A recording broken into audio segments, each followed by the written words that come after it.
The origins of Satan. Better to reign in hell than serve in heaven. Milton, Paradise Lost.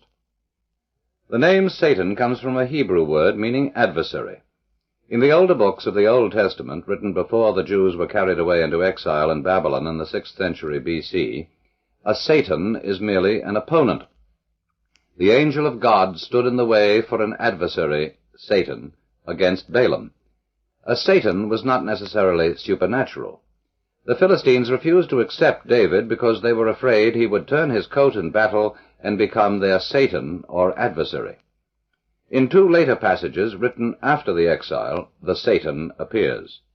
He is an angel and a member of God's court who acts as an accuser of men before God. In the book of Zechariah, possibly dating from the late 6th century B.C., the prophet sees Joshua the high priest standing before God to be judged. The Satan stands at Joshua's right hand to resist him or argue the case against him. There is already a suggestion that the Satan is excessively zealous as a prosecutor because God rebukes him for accusing a righteous man. In the first two chapters of Job, perhaps written about 100 years after Zechariah, the Satan is still the accuser of men, and he now seems definitely malignant. The sons of God present themselves before Jehovah, and the Satan is with them. In words which were probably intended to have an ominous ring, the Satan says he has come from going to and fro in the earth and from walking up and down in it. Jehovah praises Job as a righteous man, but the Satan argues that it is easy for Job to be faithful to God because he is happy and prosperous. As a test, Jehovah allows the Satan to kill Job's children and his servants and his cattle, but Job refuses to curse God for these catastrophes, saying philosophically, "The Lord gave, and the Lord hath taken away. Blessed be the name of the Lord." The Satan is not at all content with this. "Skin for skin, yea, all that a man hath will he give for his life. But put forth thine hand now, and touch his bone and his flesh, and he will curse thee to thy face." Jehovah lets the Satan afflict the unfortunate Job with a plague of sore boils all over his body, but Job still remains faithful. In this story, the Satan is determined to destroy Job's credit with God, and he is the direct instrument of Job's punishment. But he acts only under God's instructions, and he is felt to be performing a useful function. He tries to bring to the surface the wickedness inherent in men. Later it was thought that the Satan's malicious zeal must make him as repulsive to God as he was to man. In 1st Enoch, a Jewish book which is not included in the Old Testament, but influenced the early Christians, there is a group of Satans who by this time are not welcome in heaven at all. Enoch hears the voice of the archangel Phanuel, fending off the Satans and forbidding them to come before the Lord of spirits to accuse them who dwell on the earth.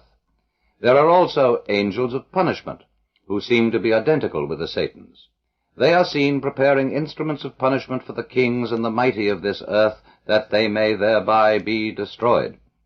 These passages were probably written in the 1st century B.C. It was from this notion of an implacable angel who accuses men and punishes them that the devil of medieval and modern Christendom eventually grew. When the Old Testament was first turned into Greek, the Satan was translated as diabolos, meaning an accuser, with the implication of a false accuser, a slanderer, and this is the word from which our devil comes. Later Jewish writers tended to separate good and evil and to see Jehovah as entirely good. They found the actions of Jehovah in some biblical stories distinctly unedifying, and so they put them down to an evil angel. When the story of David numbering Israel and God's vengeance for this crime was first told, in 2 Samuel, which may date from the early 8th century B.C., Jehovah puts the idea of taking the census into David's mind. But when the same story is retold in 1 Chronicles, possibly written in the 4th century B.C., it is Satan who is responsible. "And Satan stood up against Israel, and provoked David to number Israel." This is the only use of Satan as a proper name in the Old Testament. In later Jewish writings and in Christian theory, the figure of Satan becomes clearer, and his powers are magnified until he is the great opponent of God and man, almost, but never quite, beyond God's control. It was natural for people to wonder how the Satan, originally a valued, if unpleasant, official of God's court, had fallen from grace to become God's enemy. One explanation was found in the story of the Watchers, the germ of which appears in Genesis. When the race of men began to increase in numbers, the sons of God saw the daughters of men that they were fair, and they took them wives of all which they chose. In those days there were giants in the earth, and the daughters of men bore children by the angels, which became mighty men which were of old, men of renown. The story may have been meant to account for the supposed existence of giants and heroes in early times, but, intentionally or unintentionally, the next verse connected it with the coming of evil to the earth. And God saw that the wickedness of man was great in the earth, and that every imagination of the thoughts of his heart was only evil continually. It was because of this that God decided to destroy mankind in the flood. There are several possible references to this story in other Old Testament books, but the first full version of it in its later form is given in 1 Enoch in passages probably written in the 2nd century B.C. And it came to pass, when the children of men had multiplied, that in those days were born unto them beautiful and comely daughters. And the angels, the children of the heaven, saw and lusted after them, and said to one another, Come, let us choose wives from among the children of men, and beget us children. These angels were of the order of Watchers, the sleepless ones. Their leader was Semjazer, or, in other passages, Azazel. 200 of them descended to earth on Mount Hermon. They took wives, and they began to go in unto them, and to defile themselves with them. They taught their wives charms and enchantments, botany, and the cutting of roots. Azazel taught men to make weapons of war, swords and knives and shields. He also introduced the evil art of cosmetics. Their human wives had children by the Watchers, great giants who ate up all the possessions of men. And when men could no longer sustain them, the giants turned against them and devoured mankind, and they began to sin against birds and beasts and reptiles and fish, and to devour one another's flesh and to drink the blood. God sent the archangel Raphael to imprison Azazel in the desert till the last judgment, when he was to be hurled into eternal fire. The other Watchers were made to look on while their children, the giants, were killed. Then God told the archangel Michael to bind the angels in the valleys of the earth until the day when they would be cast into everlasting torment in an abyss of fire. But the earth was not purged of evil. Demons issued from the bodies of the dead giants, and have remained in the world ever since, causing wickedness, destruction, and oppression. One passage sympathetically suggests that the sin of the angels was not so much lust as a longing to enjoy the comforts of family life, as men do, and this is the first hint of a theme which was developed later, the idea that some of the angels were jealous of man. God explains to the angels that because they are immortal and need no descendants, they have not been given wives and children. But to later ages, the point of the story was that evil and bloodshed and forbidden arts came to earth through an appalling crime against nature, the physical union of the angelic and divine with the mortal, which produced monstrosities, the giants. It seems likely that the medieval insistence on and horrified fascination with the sexual relations of witches with the devil owes something to the legend of the Watchers. The story is the diabolical counterpart of a revered mystery of the Christian faith, the descent of the divine to a mortal woman and the birth of the Savior. Some of the early Christian fathers, including St. Augustine, rejected the legend of the Watchers and found the origin of evil in a revolt against God by a great archangel who rebelled through pride. Their scriptural authority was the famous passage in Isaiah which foretells the approaching doom of the king of Babylon. How art thou fallen from heaven, O Lucifer, son of the morning? How art thou cut down to the ground, which didst weaken the nations? For thou hast said in thine heart, I will ascend into heaven, I will exalt my throne above the stars of God. I will sit also in the mount of the congregation upon the sides of the north. I will ascend above the heights of the clouds. I will be like the Most High. Yet thou shalt be brought down to hell, to the sides of the pit.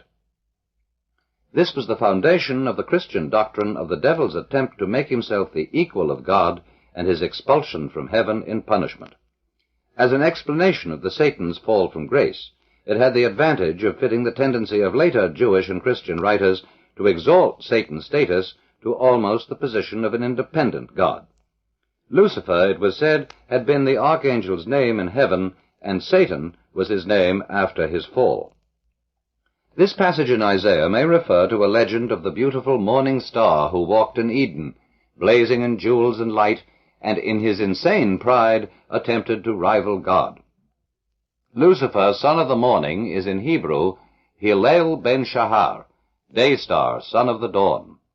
The Jews, Arabs, Greeks, and Romans identified the morning star, the planet Venus, as male. In Greek it was called Phosphorus, and in Latin Lucifer, both words meaning light-bearer. It has been suggested that the story of Lucifer may have been based on the observation that the morning star is the last proud star to defy the sunrise, and the belief that it must have been punished for its defiance. The legends of Lucifer and the Watchers both find the origin of evil in the fall of divine beings driven to sin by pride or by lust and condemned to hell in punishment. It was natural for them to be combined, with the Watchers becoming Lucifer's followers. There are already hints of this possibility in 1 Enoch. In one passage, the Watchers are said to have been corrupted by the Satans, who led them astray and caused their sin, and in another, Azazel, the leader of the Watchers, is described as a star fallen from heaven. By the 1st century A.D., Lucifer and Satan and the Watchers had all been connected together, and the serpent of Eden had been added to the story. A book called 2nd Enoch says that the archangel Satanael tried to make himself the equal of God and seduced the Watchers to rebel with him. They were all banished from heaven, and to revenge himself for his fall, Satanael tempted Eve in Eden.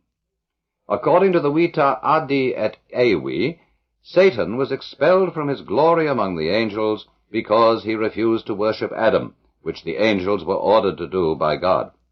Michael told him that God would be angry, but Satan said, "If he be wroth with me, I will set my seat above the stars of heaven and will be like the highest." Then God hurled Satan and his followers down to earth, and Satan tempted Eve in revenge. Here, the devil's rebellion from pride is combined with the idea of angelic jealousy of man. There is no suggestion in Genesis that the serpent who tempted Eve was the devil, but Christian writers generally accepted that the serpent was either the devil's agent or the devil himself in disguise. On this basis, St. Paul constructed the central doctrine of Christianity that Adam's crime plunged all subsequent generations into the power of the devil and the toils of sin and death, from which God sent his Son to release them. As Adam's disobedience brought death to men, so Christ's willing submission to death brought men eternal life. For as in Adam all die, even so in Christ shall all be made alive. Jesus and his followers evidently believe that the devil has authority over this world, at least in the sense that he rules worldliness, luxury, and pride.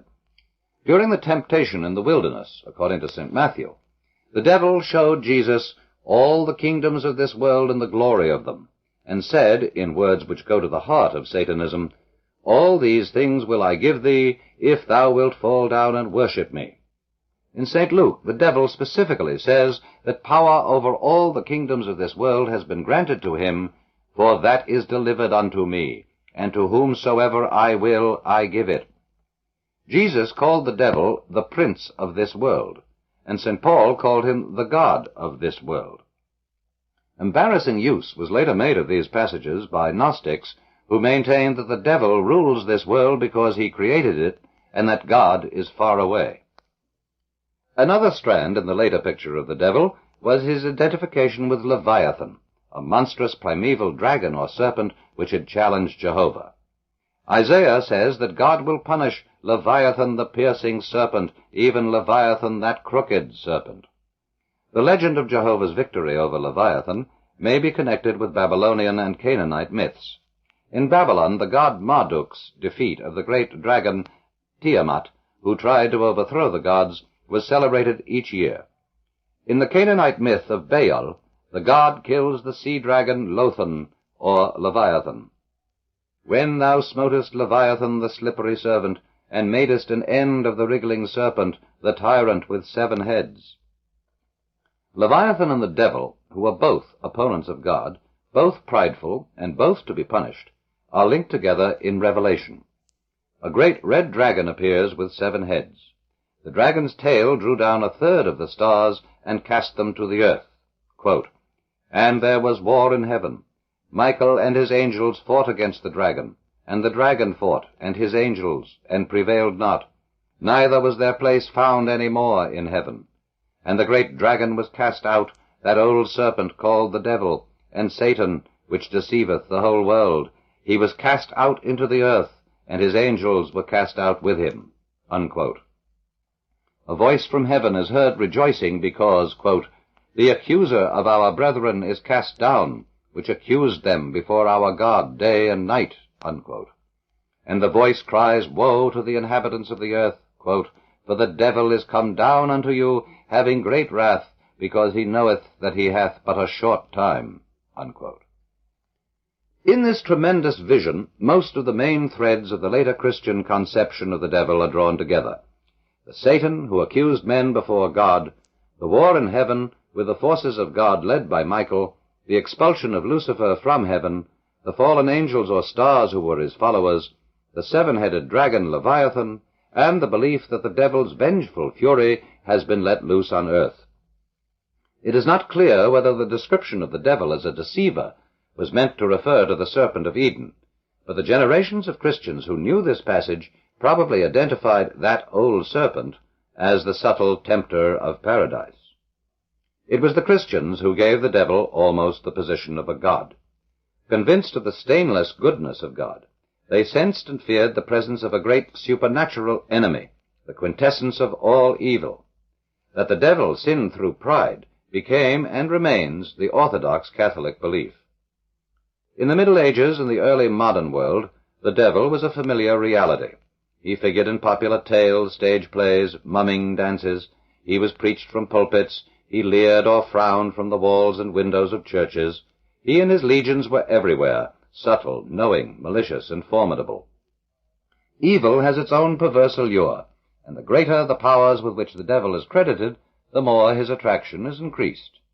The devil, like God, has been constantly pictured in the image of man, and Christians have believed in the great archangel's revolt against God, in part at least, because it strikes a responsive chord in the human heart. Lucifer is man in rebellion, and his pride seems a more worthy explanation of the origin of evil, and is, paradoxically, less discreditable to the prince of darkness than the lust of the watchers. The result has been the tendency to see the devil as a titanic romantic figure, as he is in Paradise Lost, the arch-rebel against authority, fearless, determined, defiant in the face of superior force, unhumbled in defeat, and to accord him a willing or unwilling admiration. With all the magnificence of the devil's pride and power, it is not surprising that some have attempted to enter his service. People who worship the devil do not regard him as evil. To the Satanist, the supernatural being who is the enemy of Christendom is a good and benevolent God. But the word good, applied to the devil by his followers, does not carry its Christian or conventional meanings. Satanists believe that what Christians call good is really evil, and vice versa, though there is an ambivalence of attitude in Satanism, as in black magic, a perverse pleasure in doing things which are felt to be evil, combined with a conviction that doing these things is really virtuous. Worship of the devil as a good God naturally involves the belief that the Christian God the Father, the God of the Old Testament, was and remains an evil God, hostile to man and the enemy of morality and truth. In full-blown Satanism, Jesus Christ is also condemned as an evil being, though sects accused of devil worship in the past have frequently not believed this. If God the Father and God the Son, the creators of Jewish and Christian law and ethics, are thought to be evil, the necessary result is a denial of the whole Judeo-Christian moral code and the conventional rules which are based on it. The followers of the devil are intensely excited by and preoccupied with sensual pleasure and worldly achievement. They admire pride, strength, and force. They revel in self-assertion and dominance, lust, dirt, violence, cruelty, and all passionate sensations. Christian piety, with its virtues of otherworldliness, self-denial, humility, cleanliness of heart and mind, they condemn as spineless, colorless, dead. They wholeheartedly echo Swinburne's accusing line, "Thou hast conquered, O pale Galilean, and the world has grown gray from thy breath." As in black magic generally, actions which are conventionally condemned as evil are valued for their psychological and mystical effects. Devil worshippers usually believe that the attainment of perfection and the experience of the divine come through an ecstasy achieved in a sensual orgy which is likely to involve perverse sexual practices, homosexuality, and flagellation, sometimes cannibalism. Because the Christian churches, especially the Roman Catholic, are regarded as abominable institutions devoted to the worship of an evil god, their ceremonies are parodied and degraded. Doing this is not merely to make a gesture in the devil's cause. It captures and twists to satanic uses the power which is believed to be inherent in the Christian rituals. Preoccupied with this world and this life, his worshippers believe that the devil rules the world, and that the immediate rewards of his service are pleasure and power. After death, they expect to be reborn on earth, or in some cases they hope to go rejoicing to a hell which is not an infernal torture chamber, but a place where all pleasures are intensified and the capacity to experience them greatly increased. They believe that the devil will eventually vanquish and overthrow the God of the Christians, and return in triumph to the heaven from which the Christian God wrongfully ejected him. In that day, Satan's faithful flock will reap their reward of eternal power and eternal bliss. Holding one or more of the beliefs which make up this pattern of Satanist theory has frequently been enough to bring down an accusation of devil worship. Many sects and groups have been accused of it, but genuine Satanists have probably always been rare as they are today. The accused sects cloaked themselves in secrecy to avoid persecution, and it is often impossible to tell whether they were consciously devoted to adoration of the Christian devil or not. Even the true character of witchcraft in Europe is still violently disputed, in spite of great quantities of evidence. But there is a common factor in the accusations made, justly or unjustly, against suspected devil worshippers: the reversal of Christian values. The early development of Satanist theory was influenced by widespread acceptance of dualism, the belief that opposing gods of good and evil exist independently of each other. By itself, dualism does not imply devil worship, but it creates a favorable background for it. There is more incentive to enlist in the devil's ranks if he is on more or less equal terms with God than if he is subordinate to God and acts only on God's sufferance, as in orthodox Christian belief. The central belief of the Gnostic sects, accused of Satanism by orthodox Christians, was dualist. For any Gnostic, it has been observed, the world is really hell. Convinced that the world is thoroughly evil, the Gnostics could not believe that it had been created by a good God. They thought that the supreme God, the principle of good, is far away in the distant heaven. The world was made and is governed by lesser deities called archons, rulers, who are either actively hostile to God or do not know that God exists.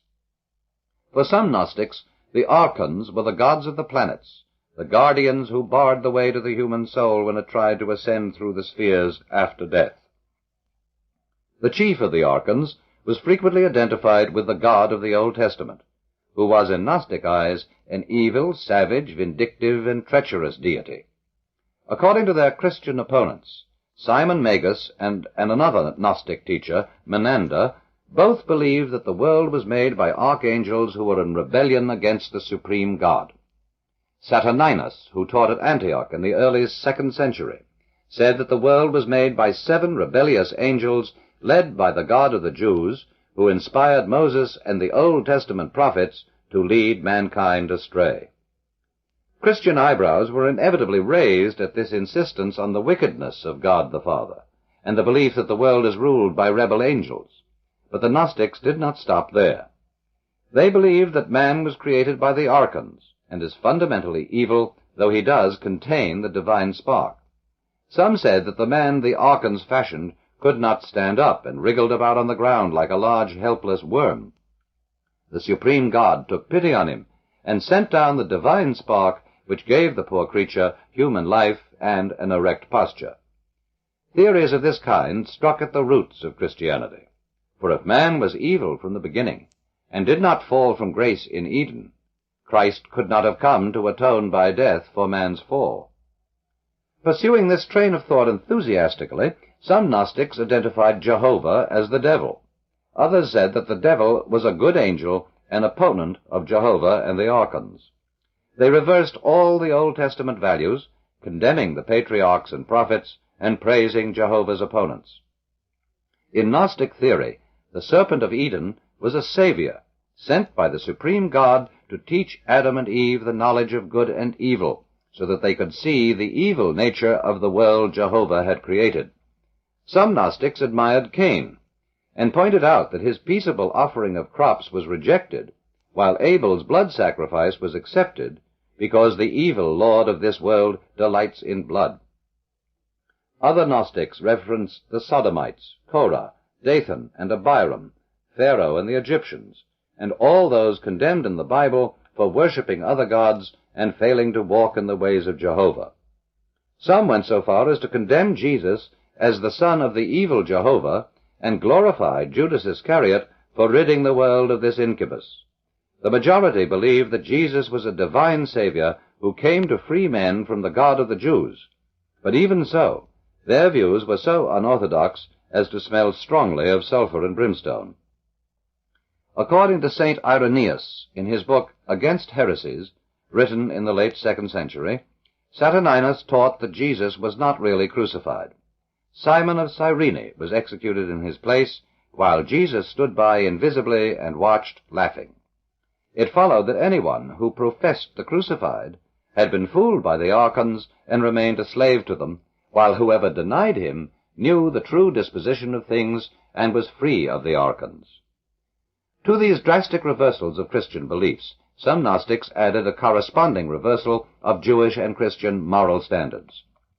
The general Gnostic emphasis on knowledge, received through an inspiration from God, as the only key to the divine, naturally led to a contempt for conventional morality, because a man did not reach heaven by leading a good life, but through possession of the gnosis.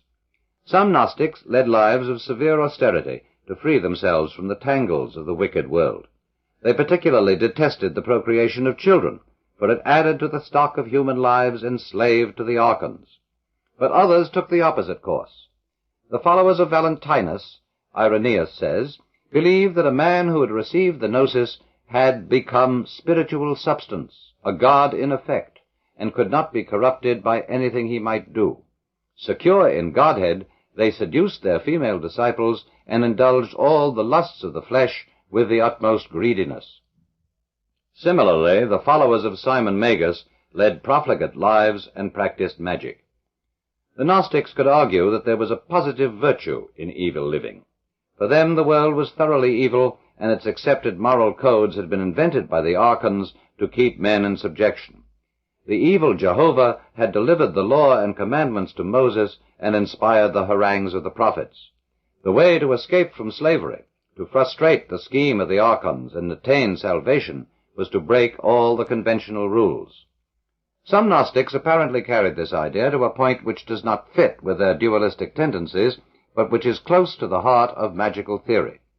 They said that good and evil are meaningless labels, and that the way to perfection is to experience everything. For they maintain, Irenaeus says of Gnostics who held that the world had been created by the devil, that things are evil or good simply in virtue of human opinion. They deem it necessary, therefore, that by means of transmigration from body to body, souls should have experience of every kind of life, as well as every kind of action, so that their souls, having made trial of every kind of life, may at their departure not be wanting in any particular. Transmigration from body to body was necessary unless in one life the adept could do all those things which we dare not either speak or hear of, nay, which we must not even conceive in our thoughts. All these Gnostic ideas fit into the general pattern of Satanism. Indeed, they largely established it. There is no evidence that any of the Gnostics consciously worshipped the devil, but it is not surprising that Orthodox Christians thought they did. After the triumph of Christianity and its adoption as the state religion of the Roman Empire, Gnostic theories were kept alive by obscure heretical sects in the East and were eventually transmitted into Western Europe. The principal sects involved in this process seem to have been the Massalians of Armenia, who moved slowly westwards after the 4th century and reached the Balkans by the 11th century, the Paulicians, who flourished in Armenia and Asia Minor from the 5th century and were deported to the Balkans in 872, and the Bogomils, who were well entrenched in Bulgaria by about 950, seem to have drawn many of their doctrines from the Paulicians and Massalians and spread westwards in their turn. In the 12th century, the principal Bogomil centers were in Bosnia, northern Italy, and southern France. They seem to have acquired a dominating influence over the Cathars, from Greek Catharoi the Pure, whose first communities had appeared in the north of Italy in the early 11th century. 100 years later, the south of France was riddled with Catharism, which was supported by many of the local nobility.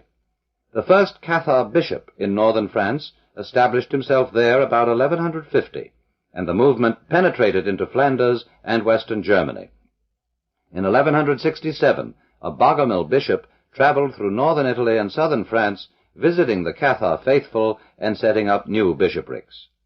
The Cathars said that the God of the Old Testament was Satan, the lord of this world which he created. He governed the human body, death, and all material and temporal things. Some thought he was originally a fallen angel, but others took the dualist view that he had existed as an independent rival of the true God since the beginning of time and would continue to exist for all eternity. The moral views of the Cathars were also highly obnoxious to Orthodox Christians. Like many Gnostics earlier, they thought it sinful to procreate children, which replenishes the stock of the devil's world, and they observed that the command to be fruitful and multiply was given to Adam and Eve by Satan, Jehovah. Their high adepts, the perfect, who were reverenced as embodiments of Christ by the faithful, another danger signal in Orthodox eyes, lived in strict austerity, refraining from sex, violence, all food of animal origin, lying, owning property, and taking oaths. But the lower ranks of Cathars, who were far more numerous, did not observe these rules. On the contrary, they were enslaved to the devil in any case, and nothing they did could very well harm them. It was better for them to indulge their lusts casually than to marry, for marriage was an abomination designed to produce children. Besides encouraging debauchery, the Cathars were accused of believing that any form of sexual intercourse which would not lead to the conception of a child was preferable to one which would, and they were suspected of unnatural vice. This is how the word bougre, originally applied to Cathars, to mean Bulgarian, that is, Bogomil, acquired its modern meaning. The fact that the male perfect lived together in pairs, and the female perfect likewise, stimulated accusations of homosexuality. The Cathars believed themselves to be the true Church of Christ. They denounced the Church of Rome as an institution of the devil, not only because it worshipped a god they identified as Satan, but because they thought it infected through and through with the worldliness and fleshly indulgence which the devil ruled and delighted in. The Roman Catholics returned the compliment with interest. It seemed clear that a sect which encouraged vice and reversed so many accepted Christian values must be in league with the evil one. Additional evidence of Satanism was found in the fact that when a Cathar was initiated as one of the perfect, he formally renounced the Roman Church and his Catholic baptism. If this was not already a stock requirement for enlisting in the devil's service, it became one. Whether any of the Cathars did worship the devil is not known. It is possible that some of them concluded that if the Catholic God was really the devil, then the Catholic devil might be the true God. In any event, Rome was convinced that they did, and in the early 13th century, Pope Innocent III organized an armed crusade against the Cathars in the south of France. They were accused of adoring the devil in the form of a goat or a cat at meetings which Catholics called synagogues of Satan, from Revelation 2:9. Under torture, some of them confessed to this, and to singing songs to the devil, slaughtering stolen children, and drinking potions made from their bodies. They flew through the air to their meetings on broomsticks or poles smeared with oil, while devils took their places at home. The same accusations were later made against witches. Several other sects preserved dualist and Gnostic beliefs, probably influenced directly or indirectly by the Bogomils and Cathars. About 1125, a French peasant called Clémentius of Bussy taught that the altar of a Catholic church was the mouth of hell, and that it was sinful to marry and beget children. His followers were said to avoid this sin by devoting themselves to homosexuality and lesbianism, but they did hold occasional promiscuous orgies. Babies born as a result of these were burned, and a communion bread was made from their remains. In 1184, the Waldensians, or Vaudois, who still survive in Europe as a Protestant sect, came under the anathema of Rome. They were accused of worshipping the devil and holding orgiastic meetings at night, at which a dog appeared and sprinkled the worshippers with its tail. Also accused of cannibalism, they acquired such a reputation that sorcery became popularly known in France as vauderie, and witches as vaudoises, and this is the origin of the word voodoo. Early in the next century, rumors circulated of the hideous satanic rites practiced by a sect in Germany called Luciferans, and in 1227 the Pope sent Conrad of Marburg to root out heresy and reform the church in Germany. Conrad was a sadistic fanatic who had been spiritual director of St. Elizabeth of Thuringia, and had delighted in beating and humiliating her. He descended on the Luciferans in the fierce conviction that he was called to do battle with Satan himself. The confessions he extracted were apparently made without torture, but under the threat of death if the victim did not confess. If these confessions were accurate, the Luciferans were full-blown Satanists. They worshipped the devil as creator and ruler of the world, complained that he had been unjustly and treacherously banished from heaven, and believed that he would overthrow the God of the Christians and return to heaven when they would enjoy eternal happiness with him. They reveled in whatever displeased the Christian God and hated whatever pleased him. At Easter they would go to Mass, keep the consecrated hosts in their mouths, and spit them out into a cesspool to show their contempt for Christ. When a man was initiated as a Luciferan, he was taken to one of their meetings and made to kiss a toad on its backside or mouth. Or sometimes the thing he kissed looked like a duck or a goose and was the size of an oven. Then there came to him a man with black eyes who was pale, emaciated, and icy cold. Possibly he represented the devil as Lord of Death. The initiate kissed him and lost his Catholic faith in that instant. Then everyone sat down to a feast, and a large black cat appeared, emerging from a statue which was always present. The initiate, the leader of the group, and any other members who were worthy of the honor kissed the cat's backside. The leader said, "What does this teach?" A member answered, "The highest peace," and another added, "And that we must obey." The candles were put out, and there was an indiscriminate heterosexual and homosexual orgy. Afterwards the candles were relit, and the figure of a man appeared from a dark corner. The upper part of his body shone like the sun, but from the hips down he was black like the cat. The leader cut off a piece of the initiate's clothing, and gave it to the shining man, saying, "Master, I give this to you which has been given to me." The shining man answered, "You have served me well. You will serve me more and better. I leave to your care what you have given to me." Then he disappeared. This account of an initiation carries a certain conviction, and it could have been stage-managed without too much difficulty. There are traces in modern times of a tradition among witches that Lucifer, the light-bearer, was the sun, an identification which could easily be made when the devil was regarded as the ruler of life on earth. The shining man may perhaps have been intended to represent the devil as both the sun of daytime, the shining upper half of the figure, and the sun of night, the black lower parts standing for the black sun, passing under the earth through the regions of darkness before the next sunrise. The black sun can be imagined as the leader of the stars, which follow his course towards the western horizon and disappear beyond it, the stars fallen from heaven. The obscene kiss on the backside of an animal or person representing Satan became a stock charge in allegations of devil worship, but where it originally came from is not known.